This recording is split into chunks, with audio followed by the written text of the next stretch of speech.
শেখ হাসিনা যাওয়ার পর দেশের যে পরিস্থিতি, মানুষজন সবাই চাইতে জামাতে ভোট দেবে। গত 54 বছরে ইন্ডিয়ার ফিক্সেশনে বাংলাদেশ চলছে। এই দলটা সবাই ভয় পাইতো।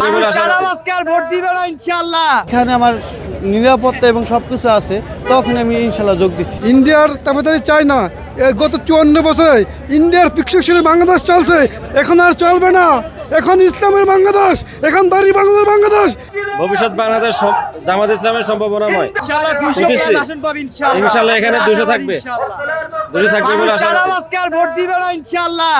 মানুষ ন্যায়ের পক্ষে ভোট দিবে ইনশাআল্লাহ। চাঁদাবাজকে মানুষ লাল কার্ড দেখাবে ইনশাআল্লাহ নির্বাচনে। এই দলটা সবাই ভয় পাইতো। এখন দেখেন এই বর্তমান যে এই শেখ হাসিনা যাওয়ার পর দেশের যে পরিস্থিতি, মানুষজন সবাই চাইতে জামাতে ভোট দেবে। আমার এলাকার মানুষজন সবাই জামাতে চাইতেছে, কিন্তু চুপ করে থেকে ভয় তো। অনেকে বিএনপির মানে রাত্রে গেলে মনে কোনো সমস্যা হয়, যেমন আমি বাড়ি যাই না সহজে, মানে একটা ভয়ে আতঙ্কে কাজ করে। আমি আগে এটা বুঝতাম না, যখন জিনিসটা বুঝলাম, আমার এইখানে আমার নিরাপত্তা এবং সব কিছু আছে, তখন আমি ইনশাল্লাহ যোগ দিচ্ছি। ভাই আমার মনে হয় প্রায় 70% মানুষ জামাতে ভোট দেবে। বর্তমানে জামাত ইসলামে খুব সুন্দর একটা দল এবং শৃঙ্খল আলহামদুলিল্লাহ দেখতেছেন আপনারা কত সুন্দর শৃঙ্খলভাবে করতেছে।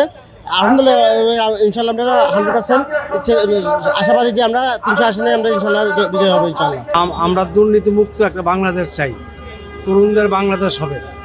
এই বাংলাদেশ ইনশাল্লাহ বৈষম্যহীন বাংলাদেশ হবে। এই বাংলাদেশে জনগণের অধিকার বাস্তবায়ন হবে, মানুষের অধিকার বাস্তবায়ন হবে।